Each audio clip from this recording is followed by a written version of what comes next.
Halo pemirsa, bagaimana kabarnya? Semoga sehat selalu ya. Bertemu lagi bersama saya Dinda Furkon pada kelas membaca candlestick part 3.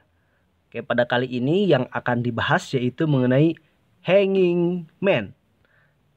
Hanging man itu kalau ditranslate ya, hanging itu gantungan ya, gantung ya, man itu laki-laki. Jadi laki-laki yang menggantung gitu. Oke, kita langsung saja. Hanging man bisa ditemukan setelah pada akhir tren bullish. Jadi hanging man ini ditemukannya ketika ada penaikan. Penaikan mana? Nah ini ada beberapa candle sebelumnya yang mengalami kenaikan atau harga mengalami kenaikan.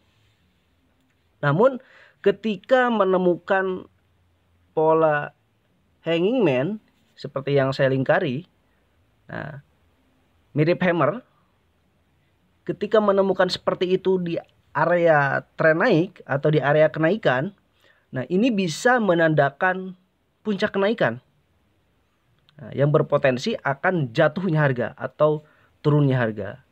Tuh, dan ini juga bisa sebagai mendeteksi adanya pembalikan tren. Tuh ya. Contoh kasus seperti ini. Nah, dilihat itu kan sedang uptrend, sedang mengalami kenaikan. Nah, yang ini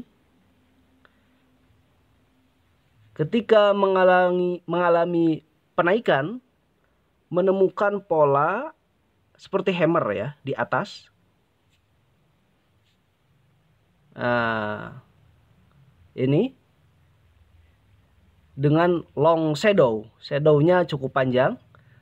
Dan adapun untuk hanging man ini sama seperti hammer, yaitu bisa ada sumbu atau tidak. Nah, sumbu atas ini, yang ini bisa ada sumbu atau tidak. Nah itu. Nah, ketika mengalami penaikan dan ada pola seperti ini, maka itu ada potensi untuk penurunan harga. Itu ya teman-teman semuanya. Nah, adapun untuk area konfirmasi dari hanging man ini, nah seperti ini. Jadi di ujung shadownya itu merupakan sebuah area konfirmasi penurunan. Sebenarnya sih mau ada konfirmasi atau tidak, ya itu bisa diterapkan. Tapi jika menunggu area konfirmasi itu akan lebih akurat, begitu ya. Contoh kasus itu ada di ujung shadownya, lalu terkonfirmasi dengan candle selanjutnya dengan adanya penurunan, gitu ya. Nah maka itu potensinya akan lebih turun, tuh ya. Contoh kasus seperti ini. Tuh. Nah, lalu apa sih perbedaan hammer dan hanging man? Tuh ya. Kemarin kan kita membahas tentang hammer pada part kedua. Kalau hammer itu ditemukannya di area downtrend, di area penurunan ada hammer, maka di sana kita